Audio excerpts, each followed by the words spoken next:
Should we hire someone to teach us Arabic who has Arabic language degree, or does better to hire someone who has Arabic language degree?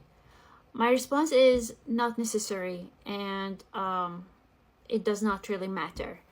And the reasons are, the first one is when they learned Arabic and they got their degree, they basically got a degree for MSA Arabic, not spoken Arabic. MSA is only in books and what we learned in schools, and we don't use it when we speak to each other, and it's like if you watch news on TV. So that's the Arabic they learned.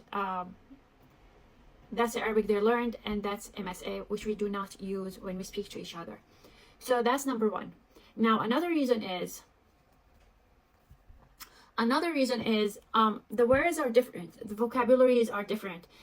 So it's like, of course they speak Arabic, most likely if they were Arabs they know how to speak Arabic, spoken Arabic, but what they learned in schools, even the words are different. For example, the word to go, what we say is rah.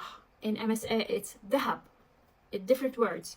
Some people, like non-native speakers, they say, oh my gosh, these are two languages. Well, they're not two languages, but many words are different.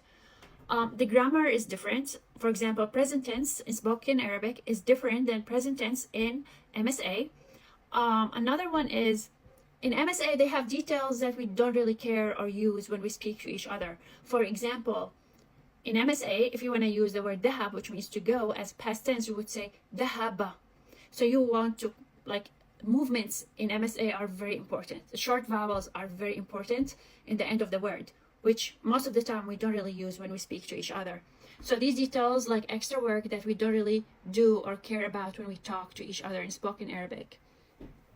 So in conclusion, there are two different things, different skills, not necessary, or it's literally two different skills because they are different. So I hope I answered your question.